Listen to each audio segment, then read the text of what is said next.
अभी तक हम लोग चर्चा कर रहे थे उत्तर प्रदेश के जो मुख्य बिंदुओं की चर्चाएं चल रही थी, उसी श्रृंखला को आज हम इस वीडियो में आगे बढ़ाएंगे। आज आप लोगों को हम बताएंगे उत्तर प्रदेश का प्रशासनिक ढांचा। आज हम पढ़ेंगे उत्तर प्रदेश के प्रशासनिक ढांचे के बारे में। तो देखिए, उत्तर प्रदेश में कुल जो मंडलों की संख्या है, डिवीजन ऑफ उत्तर प्रदेश, इसकी संख्या है 18। उत्तर प्रदेश में मंडलों की संख्या कुल कितनी है? 18 है। इसी प्रकार मंडल से फिर बनता है जिला। मंडल के बाद में होता है आपका जिला। उत्तर प्रदेश में कुल जिलों की संख्या 75 हो जाती है। उत्तर प्रदेश के कुल जिलों की संख्या कितनी हो जाती है? 75 हो जाती है। जिले के बाद में आता है तहसील। ये हो गया आपका प्रथम नंबर पर मंडल, फिर हो गया आपका जिला और फिर हो गया आपका तहसील। तो तहसील की संख्या कुल कितनी है? तहसील की संख्या है 351। उत्तर प्रदेश में कुल तहसीलों की संख्या लगभग 351 है। ये उत्तर प्रदेश का जो है प्रशासनिक ढांचा है आपके सामने, जिसमें एनसीआर राष्ट्रीय राजधानी क्षेत्र में जो शामिल जिले हैं उनकी संख्या है 8। उनकी कितनी संख्या है? उनकी संख्या है 8। कौन कौन से हैं? मेरठ हो गया, गाजियाबाद, गौतम बुद्ध नगर, हापुड़ और बागपत, बुलंदशहर, मुजफ्फरनगर शामिल। ये आपके 8 जिले वो हो गए जो एनसीआर का मतलब होता है राष्ट्रीय राजधानी क्षेत्र, इसमें जो शामिल हैं वो जिले आपके हो गए। अगला जो आपकी टॉपिक है वो है अगला है उत्तर प्रदेश पुलिस प्रशासन। उत्तर प्रदेश पुलिस प्रशासन। तो उत्तर प्रदेश का जो पुलिस प्रशासन का मुख्यालय है, उत्तर प्रदेश का जो पुलिस प्रशासन का मुख्यालय है, ये कहां पर है? ये लखनऊ में। लखनऊ में कहां पर है? किस बिल्डिंग में है? Signature building. इस बिल्डिंग का नाम है सिग्नेचर बिल्डिंग। इमरजेंसी सेवा के लिए आप डायल करते हैं 112। अगर आपको उत्तर प्रदेश के पुलिस की इमरजेंसी सेवा लेनी होती है तो आप इस नंबर पर डायल करते हैं। इमरजेंसी सुविधा के लिए 112 पर आपको डायल करना होता है। ये आपको इमरजेंसी में सुविधाएं उपलब्ध करवाती है। ठीक है। इसी प्रकार जो संगठन है, जो पुलिस के जोन हैं, ये टोटल हैं 8। पुलिस के जोन कितने हैं? ये टोटल हैं 8। पुलिस का जो रेंज है ये है 18। उत्तर प्रदेश पुलिस का जो रेंज है ये है 18 और जोन आपका है 8। इसी प्रकार कमिश्नरेट प्रणाली वाले शहर जो हैं ये है लखनऊ।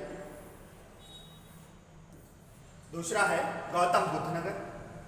तीसरा है कानपुर, वाराणसी, गाजियाबाद, आगरा और प्रयाग। यहाँ पर पुलिस कमिश्नर का जो मुख्यालय होता है वो पाया जाता है। इसी को कहते हैं कमिश्नरेट प्रणाली वाले शहर। ठीक है ना। तो ये आपकी टॉपिक हो गई। अगली टॉपिक जो है आपकी ये है, आज हम थोड़ा तेजी के साथ काम करेंगे। तो अगली टॉपिक है आपकी अर्थव्यवस्था और ओडीओपी, अर्थव्यवस्था। ठीक। आप देखिए, उत्तर प्रदेश में जो कृषि की मुख्य फसलें हैं वो कौन कौन सी हैं? वो है आपका गेहूं, गन्ना। ये उत्तर प्रदेश मुख्य फसलों के रूप में जाना जाता है। गेहूं हो गया, गन्ना हो गया, आलू, दुग्ध उत्पादन। दुग्ध उत्पादन में भी आपके उत्तर प्रदेश का प्रथम स्थान है, दुग्ध उत्पादन। उपनाम इसके भारत का चीनी का कटोरा। उपनाम इसका भारत का चीनी का कटोरा। भारत का चीनी का कटोरा क्यों कहा जाता है? क्योंकि यहाँ पर जो है ये गन्ने की खेती सबसे अधिक है। गन्ना उत्तर प्रदेश का प्रमुख फसलों में से एक आता है। ठीक है। तो और यहाँ जो उत्पादन, जो धातुओं का उत्पादन होता है वो क्या होता है? देखिए, अलीगढ़ क्यों मशहूर है? ताले के लिए। यहाँ पर ताले बनाए जाते हैं। कहाँ? अलीगढ़। अलीगढ़ तालों के लिए मशहूर शहर माना जाता है। इसी प्रकार जो आपका कानपुर है, कानपुर चमड़ा उत्पादन के लिए प्रमुख शहर माना जाता है। यहाँ पर चमड़े का उत्पादन ढेरों मात्रा में होती है, इसलिए ये जाना जाता है। ठीक इसी प्रकार मुरादाबाद पीतल के बर्तनों के लिए जाना जाता है। सर्वाधिक पीतल का बर्तन कहाँ पर बनाया जाता है, कहाँ पर जो है इसका मैन्युफैक्चरिंग होता है, तो ये होता है मुरादाबाद में। ठीक इसी प्रकार जो आपका फिरोजाबाद है, फिरोजाबाद कांच की चूड़ियों के उत्पादन के लिए माना जाता है। यहाँ पर कांच की चूड़ियाँ सबसे अधिक बनाई जाती हैं, इसलिए ये प्रसिद्ध है। तो फिरोजाबाद किसके लिए प्रसिद्ध है? फिरोजाबाद कांच की चूड़ियों के लिए प्रसिद्ध है। ऐसे ही आपका भदोही, जो आपका भदोही है, भदोही कालीन के लिए प्रसिद्ध है। भदोही में कालीन, कालीन का मतलब जो नीचे बिछाया जाता है, उसके लिए आपका भदोही प्रसिद्ध है। वहां पर थोक मात्रा में इसका निर्माण, इसका उत्पादन किया जाता है, बनाया जाता है। अगली टॉपिक जो आपकी है, अगली टॉपिक है आपकी कला, संस्कृत और मेले। कहाँ के? उत्तर प्रदेश। उत्तर प्रदेश की कला, संस्कृत और प्रमुख मेले। तो आप जैसा कि आप जानते हैं कि जो हमारे उत्तर प्रदेश की जो शास्त्रीय नृत्य है, ये क्या है आपकी? कथक। उत्तर प्रदेश की सभी नृत्यों में जो प्रमुख नृत्य मानी जाती है, वो मानी जाती है कथक। कथक को उत्तर प्रदेश का शास्त्रीय नृत्य कहते हैं। प्रमुख लोकगीत क्या है? उत्तर प्रदेश के प्रमुख लोकगीत यह है आपकी कजरी, जो कि मिर्जापुर में गाई जाती है, आल्हा, जो कि बुंदेलखंड में गाया जाता है, रसिया, जो कि ब्रज की। ये प्रमुख लोकगीत हो गए आपके। ठीक इसी प्रकार जो प्रमुख मेले हैं उत्तर प्रदेश के, ये हैं कुंभ का मेला। ये कहाँ, कुंभ का मेले का आयोजन कहाँ होता है? प्रयागराज में होता है। कहाँ होता है?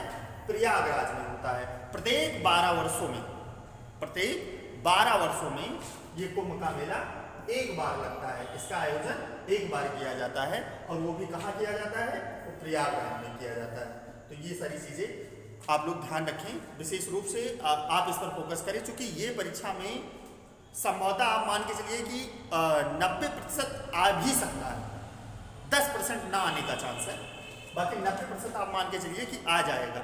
क्योंकि इस बार हाल ही में आप जानते भी हैं कि कुंभ का मेला और ये सारी चीज़ अभी आयोजन हुआ। और उत्तर प्रदेश की जब बात की जाए, उत्तर प्रदेश की वैकेंसी की बात की जाए, तो ये सारी चीज़ें मुख्य चीज़ें हैं उत्तर प्रदेश की, तो ये आपके परीक्षा में आपसे पूछे भी जा सकते हैं। ऐसे ही बटेश्वर मेला जो है, ये आगरा में लगता है। बटेश्वर मेला कहाँ लगता है? आगरा में। तो पशुओं का ये मेला होता है आगरा में, तो इसको जो है बटेश्वर मेला के नाम से जाना जाता है। इसी प्रकार नौचंदी मेला जो है, ये मेरठ का सबसे मशहूर मेला। नौचंदी का मेला मेरठ का सबसे मशहूर मेला माना जाता है। तो ये आपके प्रमुख मेले हो गए, ये आपकी जो है उत्तर प्रदेश की शास्त्रीय नृत्य हो गई, प्रमुख लोकगीतियाँ हो गई। ये आपकी टॉपिक जो है समाप्त हो रही है। अगली टॉपिक है आपकी, अगली जो टॉपिक है आपकी, ये है प्रमुख संस्थान और वन्यजीव। प्रमुख संस्थान और वन्यजीव उत्तर प्रदेश के। तो अनुसंधान संस्थान जो है, आप देखिए कि अनुसंधान संस्थान जैसे कि IIT, IIPR दलहन के लिए, ये कानपुर में जो IIT है, ये कहाँ पर है? ये संस्थान कहाँ पर है? ये कानपुर में। इसी प्रकार बेचू हिंदू, काशी हिंदू विश्वविद्यालय, बेचू को किस नाम से जाना जाता है? काशी हिंदू विश्वविद्यालय के नाम से। ये कहाँ पर है? ये वाराणसी में, वाराणसी में यह विश्वविद्यालय स्थित है। ऐसे ही CDRI औषधि के लिए, ये औषधि संस्थान ये कहाँ पर है? ये लखनऊ में स्थित है।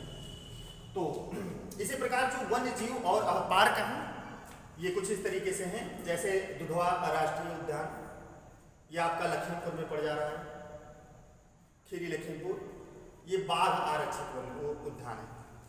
यहाँ पर ये उद्यान जो है बाघों के आरक्षण के लिए माना जाता है।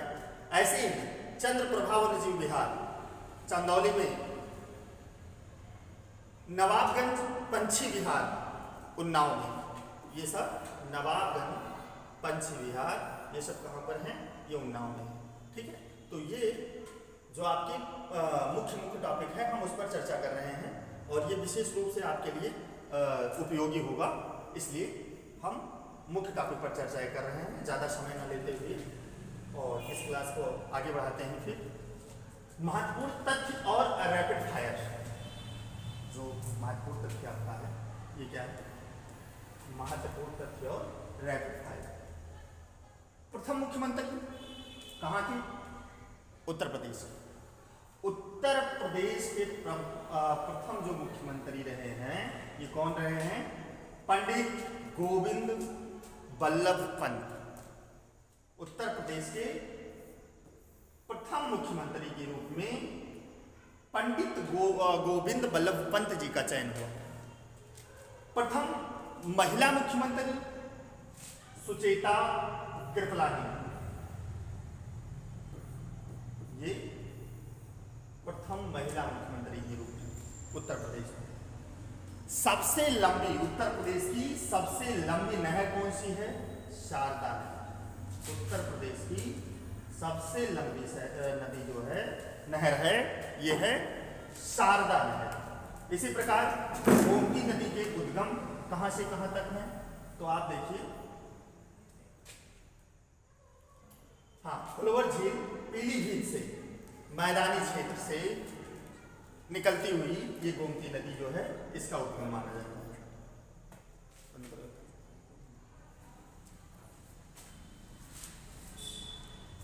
ऐसे ही जो प्रसिद्ध जिला है आपका ये सोनभद्र। सोनभद्र ये जो है ये 4 राज्यों को स्पर्श करता है। ये जिला ऐसा जिला है जो 4 राज्यों को स्पर्श करता है। इसकी सीमाएं 4 राज्यों को स्पर्श करती है। एकमात्र उत्तर प्रदेश का एकमात्र ऐसा जिला है जो 4 राज्यों को स्पर्श करता हो। 4 राज्य कौन कौन से हैं? आपका नंबर 1 का है मध्य प्रदेश, मध्य प्रदेश। नंबर 2 है आपका छत्तीसगढ़। नंबर 3 है आपका झारखंड और नंबर 4 है आपका बिहार। ये 4 राज्यों की सीमा को टच करता है कौन? सोनभद्र जिला। ऐसा जिला है जो अकेले और एकमात्र ये ऐसा जिला है जो 4 राज्यों को स्पर्श करता है। बाकी कोई जिले ऐसे नहीं हैं जो आपके 75 जिले हैं कहाँ? उत्तर प्रदेश में। इनमें से कोई जिला ऐसा नहीं है जो 4 राज्यों को एक साथ टच करता हो। ठीक है, तो ये सोनभद्र अकेला स्वयं में ऐसा जिला है जो 4 राज्यों को आपस में जोड़ता है, स्पर्श करता है। ठीक, अगली टॉपिक है आपकी, हाँ, तो आज की कक्षा यही समाप्त होती है और पुनः जो है टॉपिक वाइज ऐसे ही सिलेबस को आपके आगे बढ़ाया जाएगा और रोज़ हम आपके बीच आते रहेंगे। आप भी सपोर्ट करें हमारा और हम भी आपके साथ मिलकर काम करेंगे और वर्दी आपके हाथ में होगी। जय हिंद।